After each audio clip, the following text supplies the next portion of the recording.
Okay, call this meeting to order for the informational meeting for the flood hazard ordinance.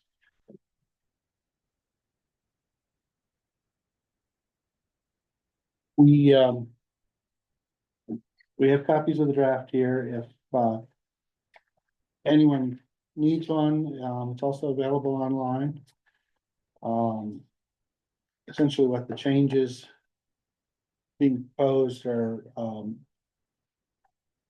moving the restrictions up to the 100-year that are currently at the 100-year floodplain up to the 500-year floodplain. We're seeing more frequency of floods with climate warming, and it's a safety issue.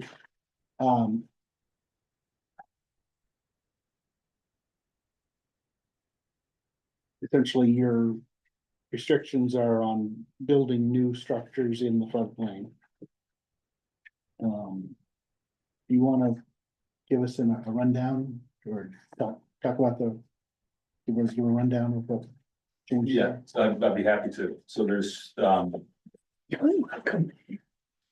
I'm Geo Honeyport, I'm with the Planning Commission. We're the ones who developed the ordinance. And it's the three substantial changes in your document. So it's a complete rewrite. But the three things that I call notice to is we're moving from the 100-year flood plain to what's called river corridors. So it goes a little, in some cases, it goes beyond the 500-year floodplain. In some cases, it doesn't. So river corridors are defined as places that the river will eventually erode to. And it gets interesting because there's barriers like Route 14. The state is not going to let the river ever take Route 14. So even though some areas of Route 14, you can see it's like, wait, why isn't that in the river corridor on the opposite side? It's because the state won't let the river take Route 14. And then there's areas that are in the river corridor that also you might look at and say, why is that in the river corridor? Gilman Road's a great example. So in the Gilman Road, we had a washout a bunch of years ago. That actually they had to reroute the road. It's 80 feet above the river or so, but the riverbank got undercut there, slid down. So that area, like if you wanted to build a house overlooking the river up there, that would be in the river corridor, and it wouldn't be permitted because the house is not going to flood. The river's going to undercut it, and this house is going to slide over the bank. So that's the big changes geographical area. The other big change that we're doing is there'll be a board of adjustment. So it'll be a board that the select board will appoint that will look over this ordinance. So if you want to do something, it doesn't prohibit you from doing, if you have a structure in the flood hazard area, it doesn't prohibit you from doing it. But a lot of times you'll have to get a permit from this board of adjustment, and they'll have to meet certain requirements. Board of adjustment will do this. And then lastly, the big change is, and currently on our flood hazard bylaws, it says that the select board may fine you. This one, it does have a fine schedule. So if you violated, the select board will fine you or should fine you. So that's the three big things. I can answer any more specific questions, be happy to. Well, the other thing I should point out, with the river corridors, it also extends to brooks. So if it's a seasonal brook that comes and goes, there's no prohibitions there. But if you live next to your property next to a brook, you won't be able to build within 50 feet of the brook.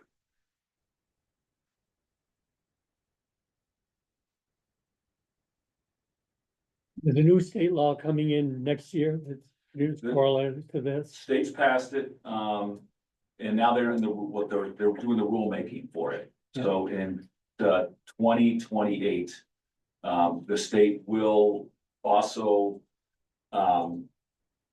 have restrictions on building in the river corridor area. We don't know what it's going to look like. We don't know if ours would be more restrictive or less restrictive. What I would say to that is, if we allow the state to do it in 2028, then state people will determine, they'll be basically our Board of Adjustment. If we do it ourselves, we'll be the Board of Adjustment, people here in town. But it is coming. Governor Scott signed it, so if you think it was one of the bills that passed over his veto, it is not. The governor's fully on board with this one. And the insurance rate. Insurance rate won't change. So since we're talking about restrictions of building in the flood hazard area, it, on the surface of things, this won't change the insurance rate. Having said that, if you say you have a structure in the flood hazard area and you want to put on an addition, what's called a substantial addition, that's gonna basically increase the value of the house by 50%. This Board of Adjustment may say to you, okay, we're gonna give you a permit to do that, but you need to place the lowest, your first floor 2 feet above the base flood elevation. If they do that, say that's the requirement they place on you, then you will save money on insurance, flood hazard insurance. Because the flood hazard insurance is based on how far you are above base flood elevation. So if you're at 0 or below, it's going to be the highest rate. If we didn't have these bylaws in place, right now we do have bylaws in place, but let's say, oh, we just take them off, don't do anything. Then if you were in the flood hazard area and you wanted to buy flood insurance, you would have to buy it at the market rate. You wouldn't be able to afford it. Right now, if you buy flood hazard insurance and you're in the flood hazard area, the federal government actually subsidizes the cost of that insurance. So you're buying it through a private carrier, but the federal government is giving that private carrier some money to make it more affordable. NGO, doesn't it increase our FEMA awards if we adopt a stricter flood? Yes, we get a higher, so if we do have a disaster event, we get a higher funding back for local share. It's gonna increase it by around 5%, I wanna say. Oh, that's it. Yeah, it goes from like 12.5 to 17.5. Yeah, on top of what we get. So say the numbers again. You said it was, I think it goes, I got that all down in here somewhere. But it's like 5%. It's like right now, Brad, do you know these numbers? Right now, I should, I think. for ERAF, Yeah, for the, I wanna say it's Emergency Recovery Assistance Fund is what That's the exactly term of it is. Yeah. We all just call it ERAF, and what that is, it's when you apply to FEMA's standard reimbursement rate is 75% federal, 25% town. The state of Vermont uses the ERAF to cover an additional portion of what would be the town share. Right now, the town of Royalton receives 12.5% from the state of Vermont. Yeah. So I think it's gonna be the a 17.5. prior ordinance would increase the I'll look amount that that the town receives from the state to cover that 25% share. What does that fund, in the event of a disaster like July last year, what does that fund go towards? Because it seems like, well, I mean, I would assume like last year we used it for fixing a lot of our dirt roads and areas like that. Is that true? Yes, yeah, so, the July 23 disaster was, increased at the federal level to a 90% federal reimbursement and a 10% local share. Mhm. The ERAF is actually gonna pay, 7.5% to 8% of the local share, so the town of Royalton will only have to fund 2% of the cost of recovery from that storm. So why are those numbers different than that 12, 17.5 you just talked? Because the federal government has the ability to reimburse at a higher rate depending on total disaster cost per capita. So the state of Vermont as a whole suffered damages that were significant enough that the federal government is reimbursing at a higher cost. But the standard is for the federal government to pay 75%. that's Okay. why when you see it on the news, when they say this has been declared a disaster area, Mhm. that's one of the reasons that they do it that way, is so that the reimbursement comes in higher. There's more money.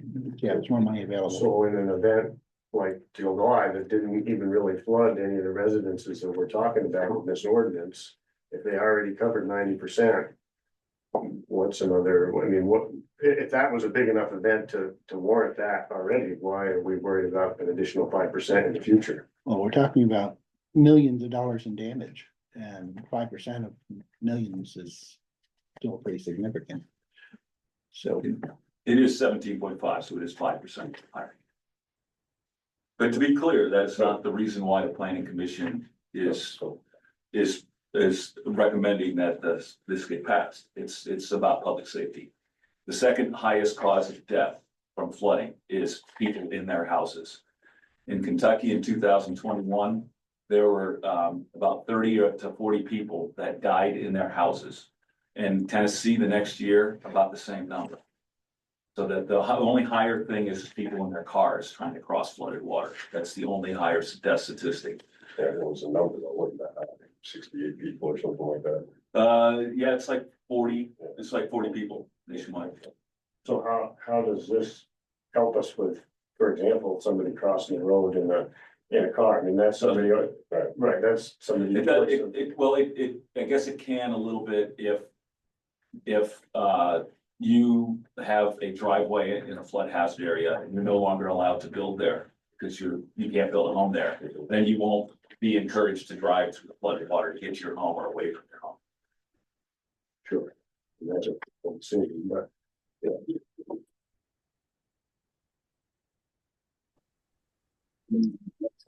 Yeah. I'm just curious about the 50-foot within a brook kind of standard. Why does it not, why is that more? I'm just curious. Because those are unmapped areas. So the rest of these, I brought a map. You guys are welcome to take a look at it to see if the particular properties are influenced by this. But the only actually areas that the government has mapped are like the see in color right here. So you'll see some of the bigger trips, the first, second branch. I think Broad Brook is mapped.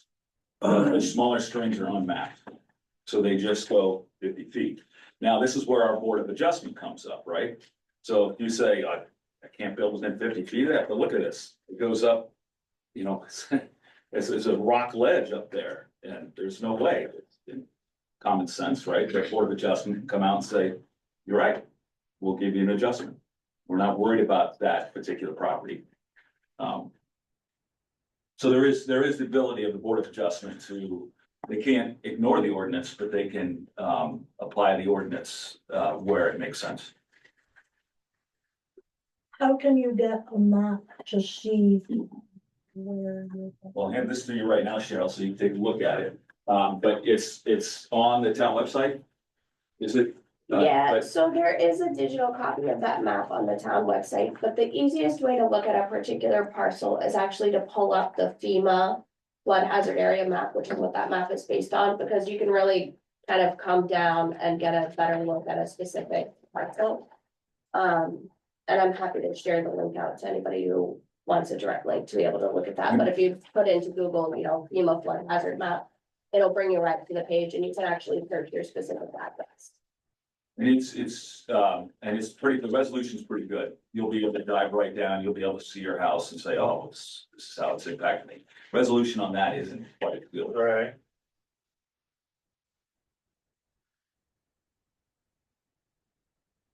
How's this gonna affect the campground? Is there gonna be camping allowed on the river if this passes? It doesn't change what's already happening.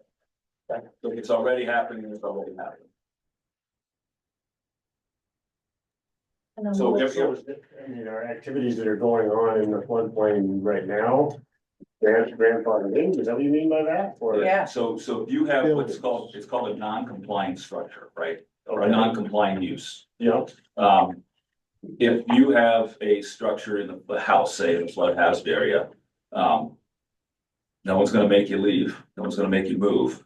If you decide you wanna put in a garage, now you probably have to get a permit if it's gonna be there.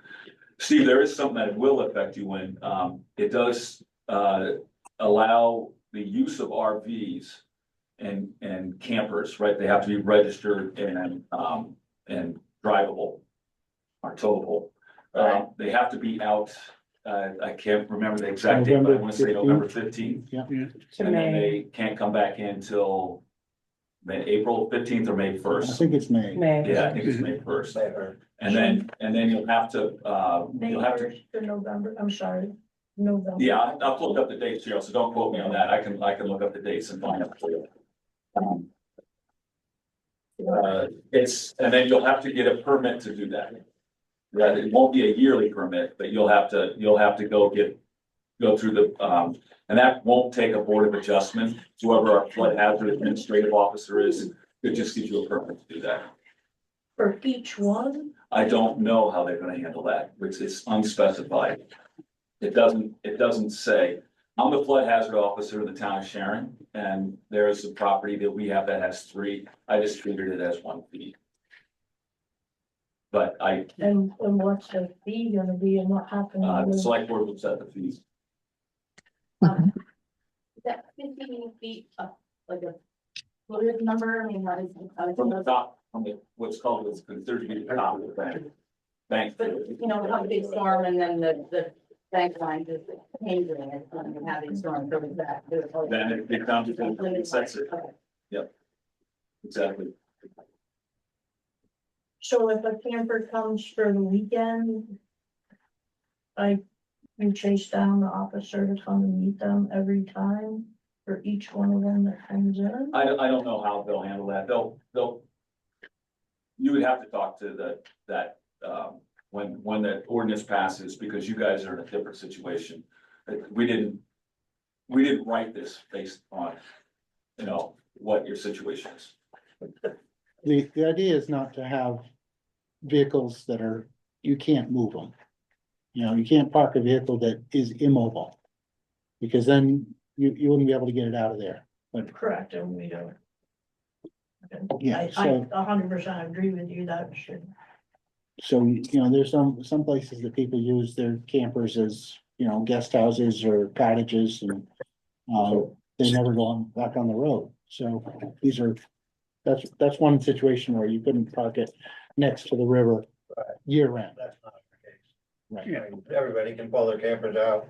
right. We And pulled them out time and time again out of there. And when you hear a storm's coming, you have to scramble Very and much, right? get them moved.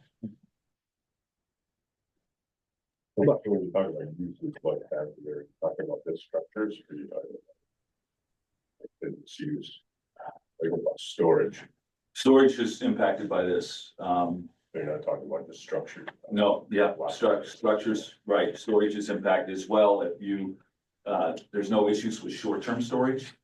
So if What you, define short? 6 months, I think it says, again, I'd have to, Okay, because there's a lot in here. okay. So I think it's 6 months and I believe it's measured by volume of 10 yards.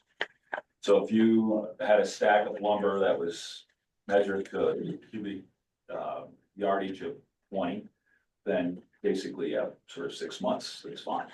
But if you would store it there in perpetuity, then that would trip it. But if you had like a dorm concern like he has, and he had to store 150 yards of material during the summertime, as long as it wasn't longer than 6 months. it would be all right. And how is that? I mean, say, 150 yards comes in, 100 yards goes out, 100 yards comes in. 200, and so on and so forth. I mean, how? Yeah. I guess another point I'd like to bring up too to the select board is the town sand stockpile is in the 100-year floodplain. Which is about 70,000 yards, I think, every year, right? So is that gonna impact that, and is there a plan in place? I mean, that's basically that activity, right? Yeah, I never even looked at that. I'll have to look at it. And see if that's true. I Yeah, don't know. both the town sand stockpile, and the salt shed is in the, 500 here. Yeah, so both of those would be- Yeah, so the ordinance is not, there's always gonna be somebody's situation that's a little unusual, so we can't write an ordinance to cover every single thing. So it's gonna be something that you'll have to work out with the flood hazard officer. No. I have there is a particular property in Sharon that has that situation. Stuff comes, stuff goes, stuff comes, stuff goes. It seems to come and go on a regular basis. I'm okay with that. It's where it comes and never goes. Mhm. That's sort of what they're looking for. So I think I'm not walking around with a tape measure, on a daily basis, looking at stuff. I guess, I mean, I'm just concerned, I do a lot of work like in town, for example, like now Glenn's septic line last summer. I dug 3-4 loads out of the town road and there's no place to stage material. In that circumstance, we were working right in the middle of the town road. And so I haul it back, dump it on my land, it sits there and maybe a month or two later, it goes to another job if I had another use for it, or, it might. It may sit there for a year, I don't know, I mean, the 6-month thing scares me a little bit. Or maybe I salvage some topsoil and screen it and take that to another job, in relatively small quantities. Generally a couple hundred yards, I would say. But that allows me to, if I could take topsoil from somewhere, salvage, recycle it and reuse it on a job, locally, which is more economical and a little bit more environmentally friendly, because otherwise I'm going to North Heartland and purchasing it, and trucking it all the way. That seems kind of silly to truck dirt all the way from North Heartland to do work in South Wilton, when I can kind of salvage and use it out of my own yard. So I guess that is concerning to me, and I was curious, because I know your big point is flood storage, right? I mean, that's the premise behind. Am I right? Like water storage capacity in the event of a flood? Right. So I was kind of curious and I thought, well, how much is, like, say I had 500 yards there, right? How much is that in the event of a flood? And we have a measuring point down in West Hartford. I'm sure you're familiar with USGS point that measures CFM in the middle, or like every couple hours, I think. So I looked up the data for July last year, Irene, and December.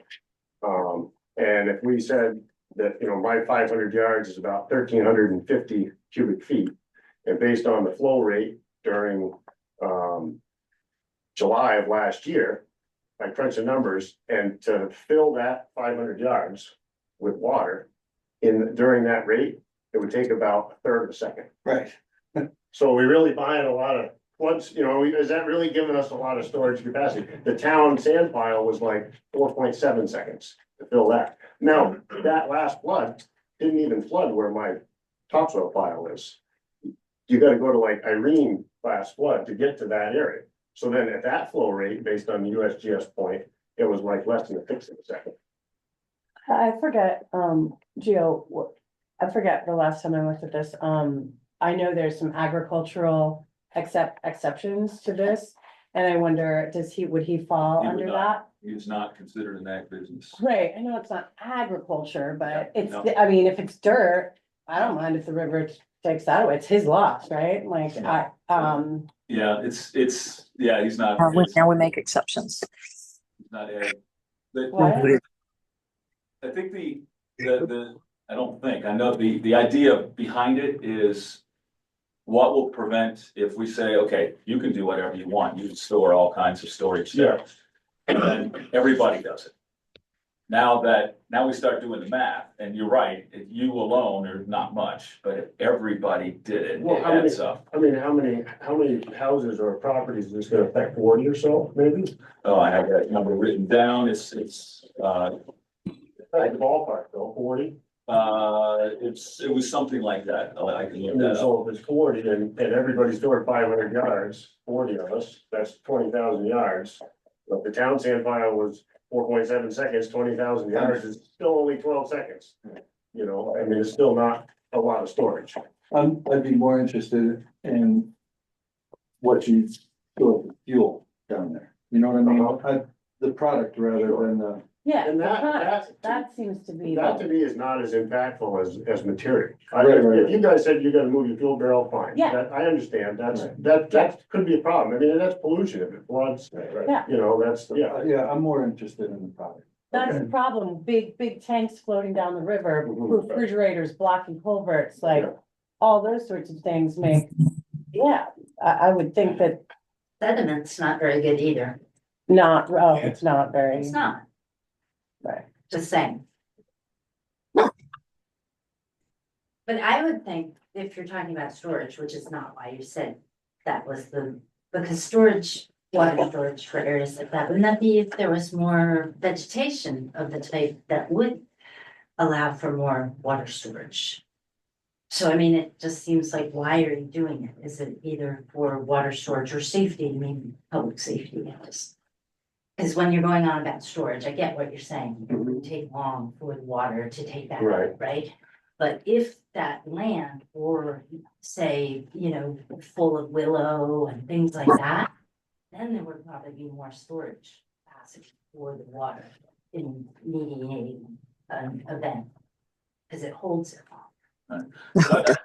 We're probably using the wrong term when we use the Yeah. term Yeah, storage. he's I doing, think that Because would that's be- really not the term. What you want to do is you want the river that gets up on its floodplains or into the willows and places like that, and it dissipates its energy. So if you straighten the river, made it deeper, made it straighter, you just made it fast. And it's sooner or later, it's gonna turn, and when it turns, it's gonna blow everything out, because it just can't make that turn. So the idea is just let it go, let it get up on the shores, let that water go up there, where it's not gonna be quite as powerful. Sure, but at the town sand pile level, in 4 seconds, that storage is. I looked at that, if you bring to the pile across the road from the garage, across Route 14. No, No. Okay, because that's not in. That's No, not. we're not talking about that, we're talking about where, sand down below. Yeah, Yeah. that's, They dump all that sand, Yeah, and it's- screen it down below, that's where they load the trucks, cause they Yeah. have all winter away, cause they can plug everything in, Yeah. it's winter time, But- they gotta be able to plug in Yeah. the payloader and everything else. resolution on my map wasn't good enough. There is a parcel there of the town garage Right. that is not, but my resolution wasn't good enough to tell me if it was in or not. Yeah, the pile, at least according to the A&R atlas. And where they load all the trucks and everything and screen the sand, it's all, it's in the 100-year plan. Yeah, and the salt shed. And the salt, the newer salt. Then we shed, should think about moving.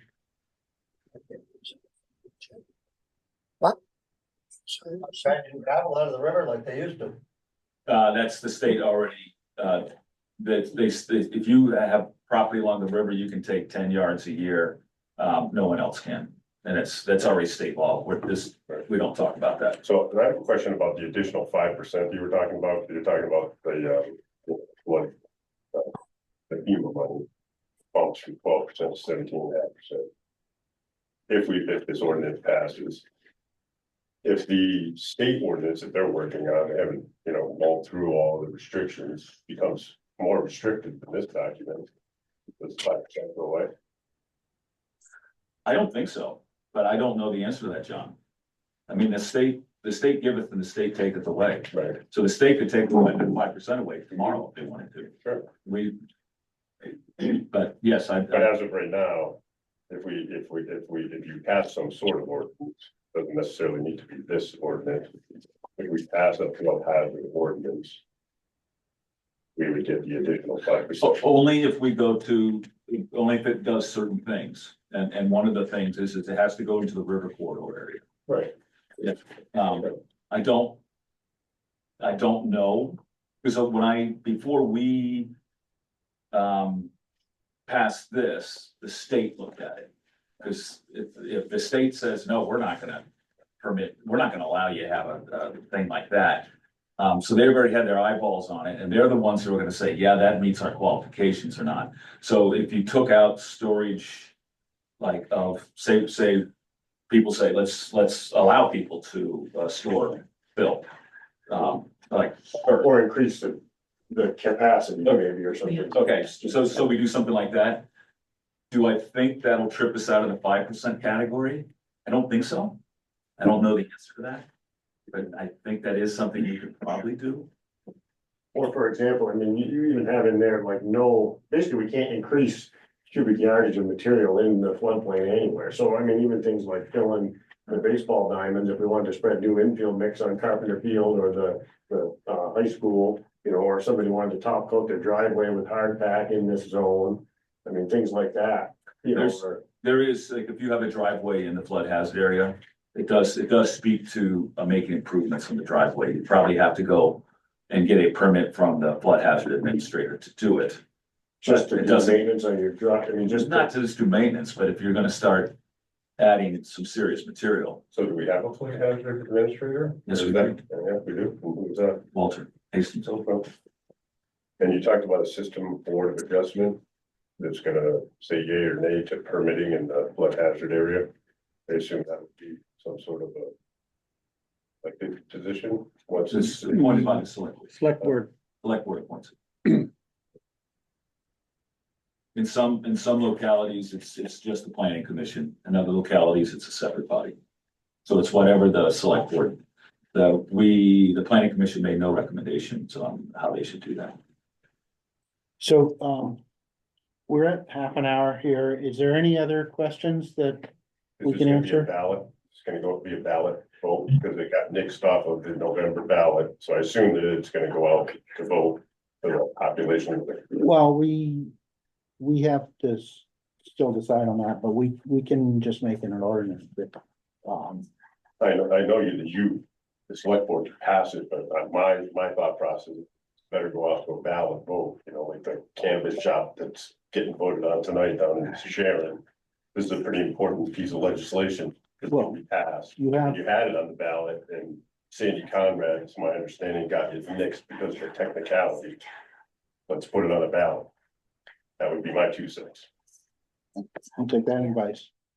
It's, you know, it is our call, so we, No, I understand that, but I'm just I saying, agree as a with you. concerned I citizen, I'm completely saying agree that with it you. should be a ballot. It should be a ballot. I think it should be passed. I agree. I like this. Mhm. And I want it to pass, but I would like you to vote for it or I'd like the majority of people to vote for it. I think it should and could. And would go over better that way. This, I agree. just so everybody knows that it did not, the vote did not count, but it did pass 800 to 300. It was overwhelming. well, that's And there was 300 That was- 300 people did not vote. an unofficial opinion is what. Yep. That's all it is. Right. That's all it is, but it was pretty overwhelming that people were okay with it. I would like to ask a question. Okay, identify yourself? Can I ask a question? Yeah, Can you state your name for the record, please? Absolutely. This is Ronna Tuthill, and I own the property down on South Windsor Street at the very end. I would like to know if existing practices, as in how my fencing is constructed and storage of my RV for 7 to 8, 9 months, a year, repair out of my own pocket for any flood damages. Are these all going to be grandfathered in, or are the new rules going to apply? The answer. So, in terms of the fencing, there's no issues with it. You're running horses in there, that's fine. No, there's no problems. The RV, as long as it's licensed and What you do you have- mean licensed? What do you mean licensed? It's registered. Sorry, I used the wrong word. As long as it's registered and drivable. you have to be able to move it. Yep. And- Correct, but where is the flood board of authority jurisdiction over licensing and registrations Doesn't. of? Okay, so the wording should not be in there. It should be that it's just movable. Not, you have no jurisdiction over registration, inspections, any of that. We don't want to get in a situation where someone says, oh, I can't move it because I can't drive it on the road, you know? That's my suggestion of changing the wording to that it is movable. Take out the wording of license, which doesn't mean anything. It should be registration and inspected so that it's roadworthy. And you could even just say it is roadworthy, but you have no jurisdiction over registration and inspections of any vehicle But on you still anybody's won't- property. You still won't be able to park it by the river for the period of. I do park it on my property for 10 months out of the year. More than 180 days. Is that in the floodplain? Is that in the flood zone, floodway? Well, it's in the 500 because the road went under. But and everything I own is that is substantial is road level. So yes, it was. My question was that are we going existing practices going to be grandfathered in because we've already been established? Buildings, yes. Anything. You can't add a new barn to your barn without. I'm not asking that. I'm saying existing practices, which mean my buildings, my storage of my vehicles, the tractor, all tractor apparatuses, my RV, all the things that I have stored there for, most of it, other than the RV, it's 12 months out of the year. That's where the equipment lives. The RV would trip it. That's the only thing that I'm hearing that would trip it. Then I'm And requesting that existing practices be grandfathered in. Okay. I can see if somebody knew, but that's where my RV lives when we're not using it, which is it lives there for 9 months out of the year. I had a third thing that I didn't understand the nature of the question, something about reimbursement or compensation for flood damages. I think that would be wonderful because most of all of our expenses and most of everybody's expenses, if it's not coming out of FEMA money, it never comes out of the town of Royalton money. It comes out of our pockets. So if you're going to put restrictions on property that's within this new flood hazard area, and I'm saying not you, but the town of Royalton is going to put restrictions on my property, but my neighbor who's not within the flood hazard area has no restrictions, I'm definitely going to be seeking compensation as in reduced taxes. Because now you've imposed regulations on my property that I didn't have when I purchased it. Yeah, that's I called understand why it's being done, but as you said, it's probably 40 properties out of I don't know how many in the town of Royalton. So approximately 40 of us are going to be going through a permitting process that you said, which I did not find. There's a fine schedule. I did not find this in the draft. So we're going to have to be paying fees. Are we going to have to paying fees for every one of these permits that we are now going to be required to have? Rona, in your case, you would just need one for the RV. You won't need a permit for your existing barn or for your existing fences. No, but if I wanted to do anything within basically 500 square feet of anything, because anything beyond 500 square feet, from the way I read it, it's restrictive. I feel bad if somebody or me, if I want to put on a new roof, because it says anything more than $500, I'm supposed to be getting a permit, and even on the existing structure. Or if one of my neighbors wants to put in a new kitchen at thousands of dollars, which is going to be over the $500 kind of trigger is what, for lack of a better word, it says it's under section 5D2C that anything over $500 of repairing or whatever, that you have to get a fee. I'm not sure where the $500, where did that limit come from? But anyway, the bottom line is that you're putting mandatory restrictions on my land. You're putting mandatory rules of what I can do further on my land. That to me triggers a tax abatement hugely. Up the value of all the land along the water corridor. As, Absolutely. You no longer could do anything with it. That's right, exactly. So if I wanted to sell, Uh, who's gonna buy it with all these restrictions? Appraisals will come in much lower if this passes. I can't speak to appraisal because that's not what I do. Right. But I can tell you that we already know across the state of Vermont, houses in the flood hazard area are losing value. They're not gaining value because of what's happening. So if you have a structure in the flood hazard area, you already have a structure that's losing value. And every time we get flooded, it loses more value. There's a place in Stratford. I'm working on a house in Stratford. I drive by it. Cute as a button.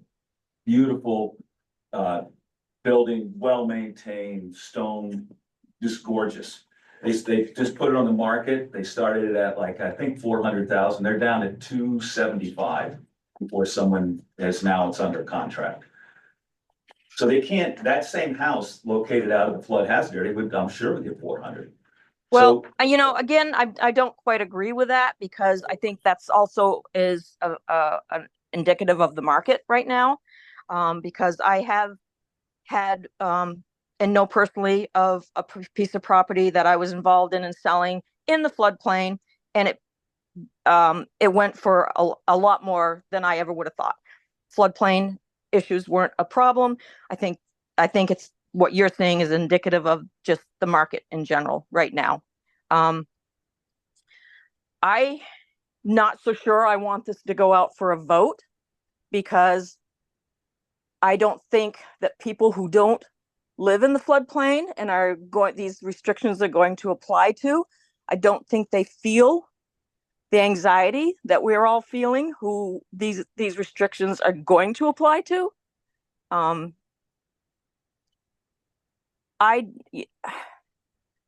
These are imposed restrictions. It's one thing if you bought a place and you had covenances that you agreed upon. These are nothing we agreed upon. As that being said, I do agree that something needs to be done about, you know, the flooding issues. I don't think what this imposed is going to make a scratch on the bucket at all. So getting back to public safety, if Irene would have happened at night, people in this town would have died. I'm convinced of that. I saw across my field how fast that water came up. My neighbors barely got out of their houses. It was in the middle of the day, and all of a sudden you look out and there's water all around you. People would have died. Our swift water rescue squad cannot rescue people from 40 houses at once. And they can't even get there to rescue. So we're putting people's lives in jeopardy because of personal property. So yeah, I get it. I get that people are impacted by this financially. But I'm thinking of lives, and I'm thinking down the road. I don't know when the next flood's happening. I don't know if it's happening this year, next year, 20 years from now, 100 years from now. But the more structures we build in the flood hazard area, the more people will die when that hits us. And I totally agree. And so I'm in agreement of no more building or restrictive building within the flood hazard zone or area, whatever you want to call it. I'm concerned now about all of the rest of us who are existing, trying to exist, trying to live a better life, trying to make improvements to our homes. And now we have a permitting process versus my neighbor who doesn't live in the zone can do willy-nilly. And I have to ask permission and probably a fee because permits don't usually come cheap. I mean, you've got a board and you've got a you know a single person that I would assume administrating officer that's going to get paid. So, and those payments are going to probably either come out of my taxes, but I suspect they're going to come out of the fees that I have to pay and be told yay or nay on my own property. Frankly, disagreeing with Gio on the safety. I think we're all a lot more in tune with these bigger floods. I mean, we've had two. We had Irene, we had July. Actually, we even had December last year. You know, we're very aware of what's these are coming up more often, I guess. And like in July, for example, members of the fire department, I mean, the fire department did a fantastic job in warning everyone that was in the areas that might be affected. They called me personally 3 times and said, hey, you might want to move your equipment. Hey, the water's coming up. You know, they called me the night before, and before it was even barely raining. You know, we have really good weather forecasts at this point in time. You know, they're, you know, not always accurate for snowfall total and stuff, and he's right about things like that. But overall, if there's a big storm coming, we know it, or we know that there's a potential for a big storm coming. And the fire department was really on the ball in July. I mean, they monitored the entire time of the whole event. You know, Paul, the fire chief was at his desk and sending people here and there, check these conditions, close this road, you know, go warn these people. I mean, I think the only way someone's gonna die in their house is if they are warned and they choose not to leave. You know, I mean, that's at their own choice. You know, the same way as That's what like happens in the hurricanes. and crossing, happens in a lot of I mean, the places. same way they would die if they decided to cross, you know, a roadway, you know, that maybe the fire department's already closed because it was unsafe or deemed unsafe. I mean, I think that might be true when there's just us right now in this room. I think, I know where I'm coming from is that I wanna make sure there's not a bunch more houses in the river corridor in the next 10, 20, Sure. Well, I 30 think years. Rhonda has a great point, but I like, agree with us the buildings. existing, you know, we Yeah. just wanna do what we've Then you done want to forever. regulate. The And, buildings is fine. and Yeah. the new Buildings. ones, like, yeah, let's, no more new ones. Like, No more let's new not build buildings, any that's new. fine, but all the other things you want to regulate, it's kind of. I hear what you're saying. I mean, if there a way, Gio, for these guys who are in this floodplain, who have very, very, good valid points, is there a way for them to come talk to you and like fine tooth comb this, like, Well, and see? It's in your hands now, so they can talk to you and you can change it. So you guys have the ability to do that. You guys, Yeah, I mean, you I guys just- can take input and now and say, we'd like to take that part out or take this part out. It's. Okay, I guess, I mean, Can I I just guess ask we a can- question about the practicalities of this? So will the people applying for permits only be those 40 homeowners who are already in it? Or- No, that's, we got off on that 40 thing. It's a lot more people than 40. Okay, But there's. because I was just gonna say, There's 67. There are 40 new parcels, and then when we looked at this, we were just looking at structures in the flood hazard area. We don't know, existing structure. we don't know what they are. It could be a rundown garage, it could be a fall down house, it could be it could even be a ruined structure, don't know. They're saying right now there's like 66. Yeah, so there's like 40 that we identified in the 500 year, 27 more in the river corridor. Now, if you go to the streams, lots, I'm impacted. I have a stream that runs right through the middle of my property. I can't build on 50 foot on either side of it. You wouldn't go down I there. probably That's the wouldn't. ones that we spread. You're right. You can't even drive a tractor down there. well, I was just, I mean, my point was gonna be how many permits are going to be applied for in terms of the worries about the need for a salary and all And so the costs. I'm the flood hazard officer in the town of Sharon. Sharon's a smaller town, that's about half the population of Royalton. Well, not about 2/3. 5, 6 permits a year.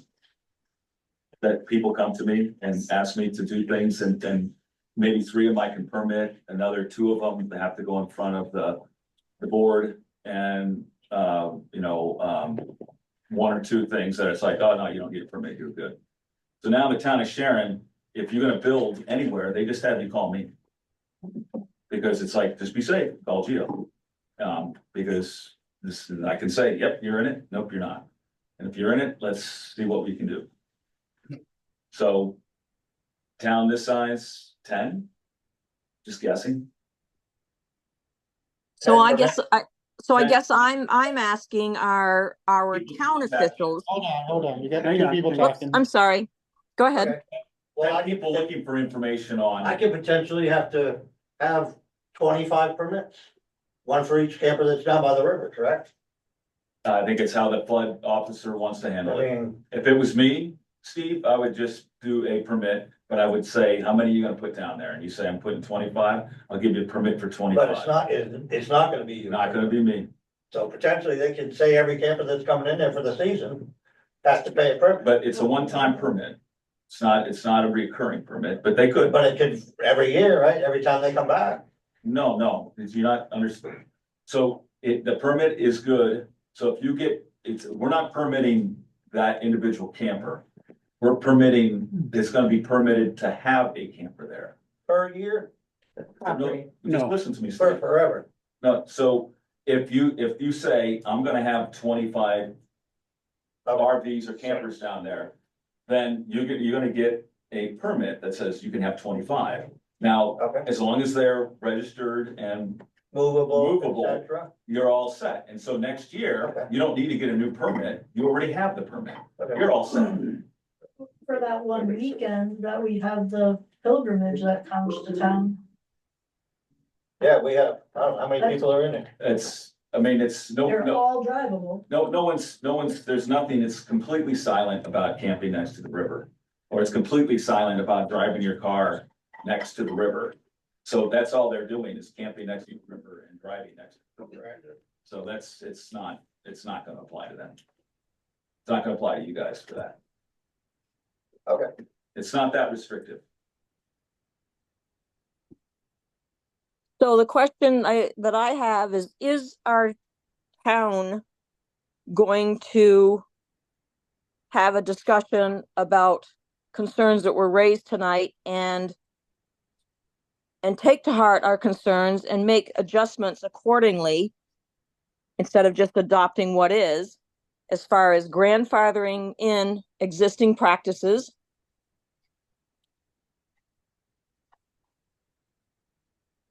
and I don't know if they want to even put the wording in there to assure us landowners that there's going to be a tax abatement for these rules and regulations and the imposed restrictions on our property.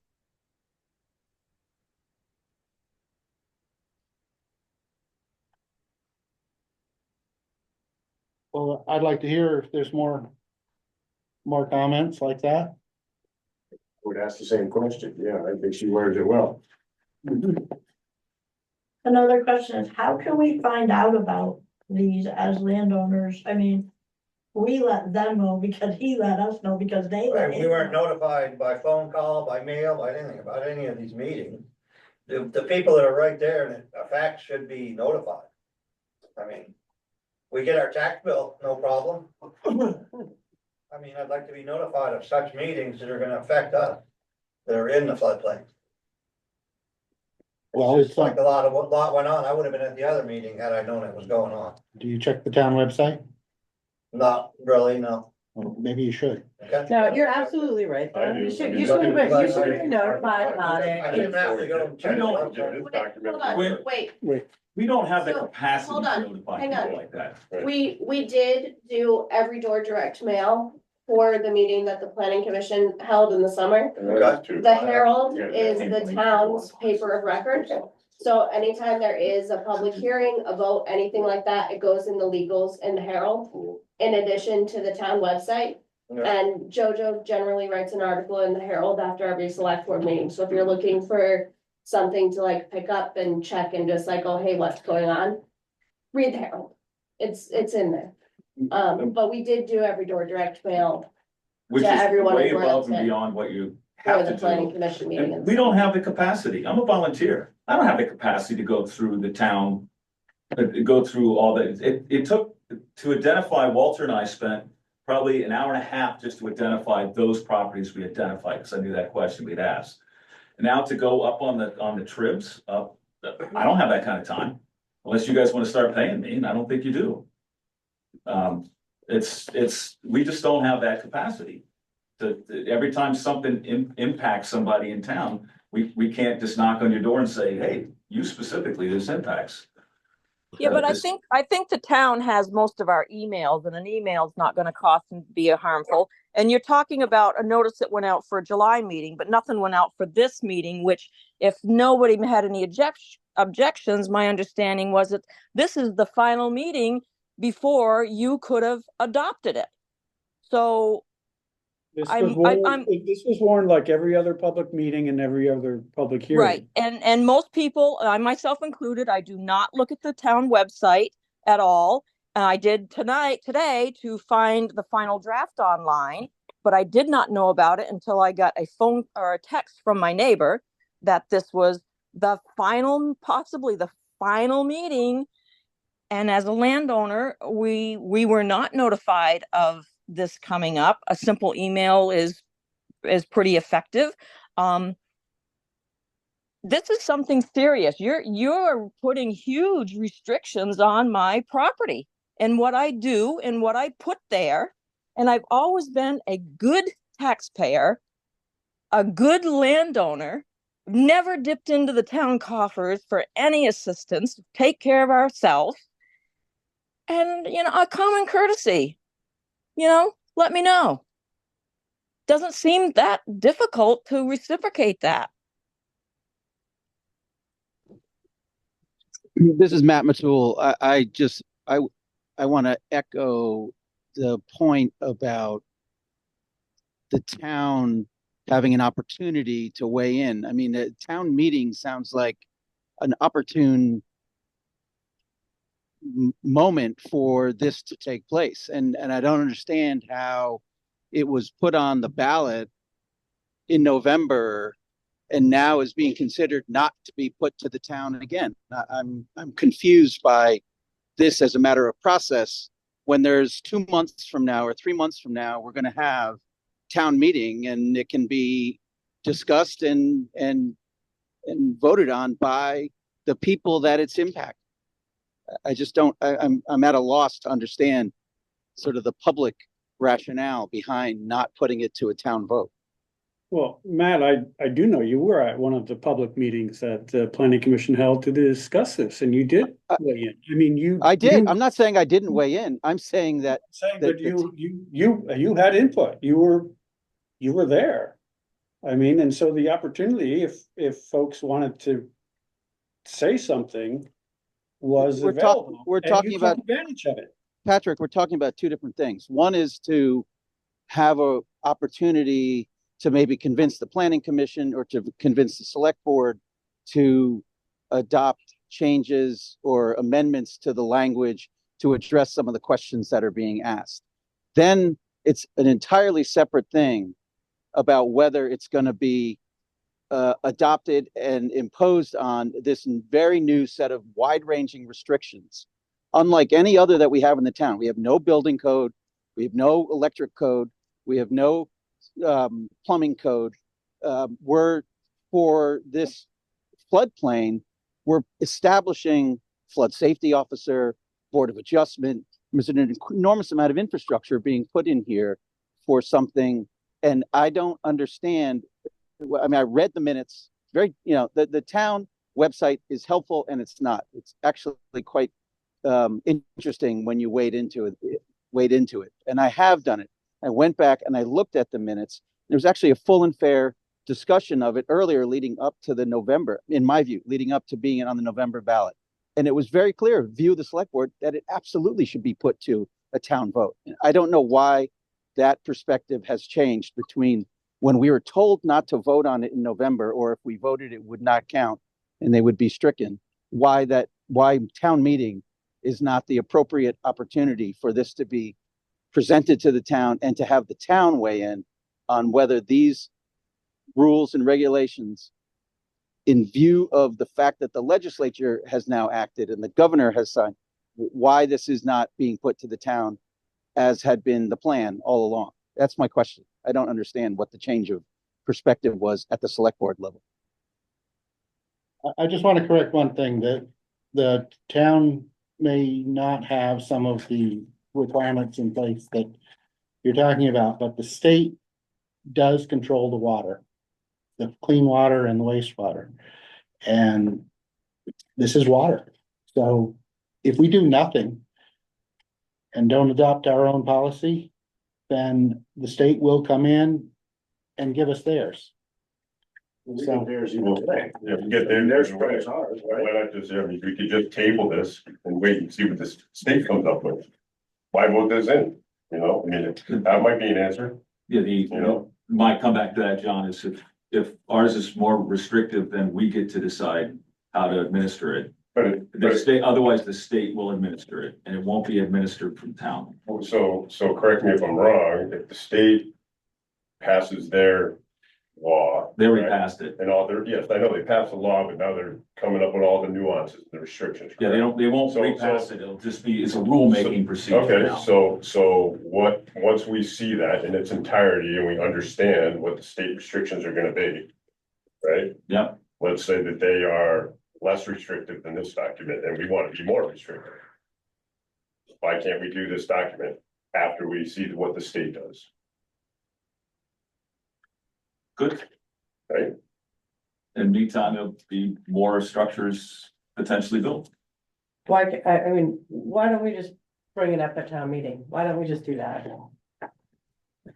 I think, I'm speaking for myself, I think we're hearing your comments and we should really turn it back to the planning commission to redraft and update your concerns and then put it up for town vote. Wait, hold on, can I point of order? That's not how the process works for this ordinance.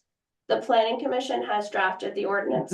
They've held their public hearing and they've given it to the select board. At this point, if you'd like to amend the ordinance, it's the select board's job We to can make do the it. amendments that they would like to see. And then you would need to hold an additional public hearing regarding any changes that were made to the ordinance. Can we ask the planning commission to make the amendments that were, or bring us some of the specific amendments that Rana, that Tuttle was. I think I it's think the the planning select commission, the board's planning commission's done their work. If we want to change it now, we change it. Right. Okay, so do we wanna do that before, town meeting and after we do all the budgeting for this year, before we do the town? You know, the, The select board has time on the agenda to discuss how they'd like to proceed. If you Yeah. guys are all set with the public hearing Yeah. portion. I would like to just capture the big one is, grandfathered past practices, property taxes adjusted. And, perhaps product, or be more specific on what can be considered storage. In the storage, if it's not spelled out enough in here.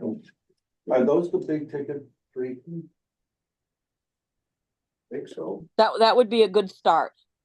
And I would request that these amendments are made before presented to the town vote at town meeting day.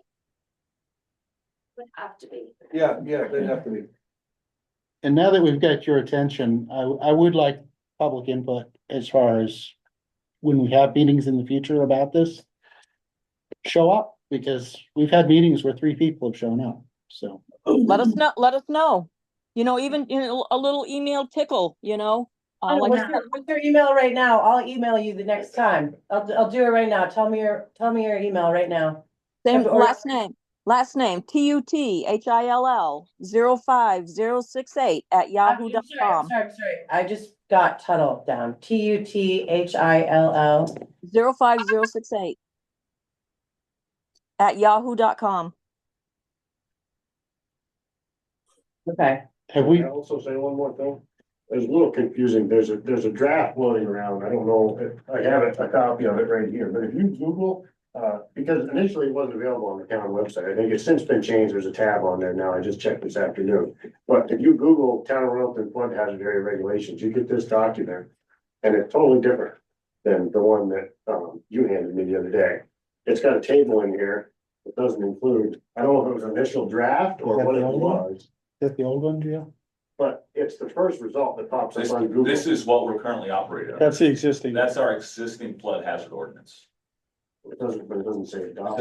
Well, I didn't have. You can get anything off the internet. We don't know where that is. The chart now is completely different. That, Right, Right. right, but that's the current. it's the flood current, hazard it's the current ordinance. one. Yeah. So you're Oh, saying okay. that So you're saying that that chart is the overrules this chart? No, other way. that's, This one is this is what's currently in enforced right effect. now. Right, so Oh, that's the one from 2007. Yeah, those are the three. big That's what we're things using. that they Yeah, want. right. There was So an that, ordinance. if this would pass, Right. that would completely go Three away big in things, this we'll talk about place. it at I mean, in for January. whatever Yeah. reason, this is a draft.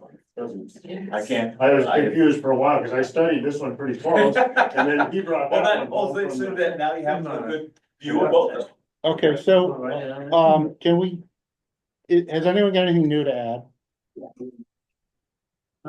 You have an email address, I can send you How about, does anybody want to write an email address here so that we can email this group? right there. Am I- I'll email you a direct. Am I correct, Rona?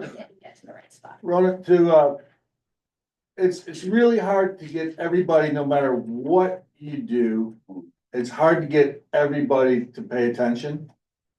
Unless you wanna take away the free table at the dump, or you want to change the name of the mascot. Try to get them crawling on. But you could increase taxes 25% and no one will show up until it's like the last minute. So it's not for lack of effort, it's human nature. And you can put it out 6 different ways. And you're still not gonna reach certain people. Well, if you 6 different ways or your past practices, or it's on the website and then you post one at the town library and you used to post Yeah. one down on the street, I work. I have very little free time and it's not spent perusing what's going on until it does affect me. And this is serious. I got a little notice from the power line that they were cutting trees along South Windsor Street. I didn't give a hoot, but geez, they let me know. This, they didn't affect my property. This affects my property and my pocket. So yeah, this is serious. I think the town also has a Facebook page, if I'm not No. mistaken. Town does not have Okay. a. but Okay, there are- well, there are others, there's at least 2 South Royalton focused Facebook pages that but perhaps, it's not a town page, so Yeah. it's not an You'll official, maintain it. it's not an official page. I understand that. I'm just saying, if you're talking about reaching your community, the website is not working. I think Facebook would. I don't like Facebook, but it's amazing how much South Royalton related information I find out via Facebook. We've given you Just- a place to look, and that's the town website, and we're not gonna be using Facebook, I'm sorry. I understand your view. Thank you for being open-minded about it. Do you have a timeline as to when, if you are looking for more input to? How about January? 1 month. What, I mean, we What do you- have we to, talk we have to get it, Oh, if I it's gonna go to the understand. town meeting to a town vote, we have to get it, for the amendment, to look at this Published. again. if that's the way we're gonna go, yeah. When does it have to be published by? We don't wanna go too late. I think we're looking at the first week in January, Yes. so there might not be enough time. And everyone's gonna say, oh, we couldn't do anything because it was Christmas. So, I think we might wanna have this discussion at town meeting and maybe no vote, just try to open it up to hear what people have to say, and maybe, maybe we'll slow things down a little bit. That might be the best way to approach this. Oh, or, well, So it's now it's here, happening. There's 3 items that we're gonna. Yeah, we should talk about those 3 items. Maybe we should wrap this portion of it up so we can actually talk and Right. take action. Okay, so, last call, does anyone have Right. anything else to add? And hearing none, we will adjourn this portion of the meeting.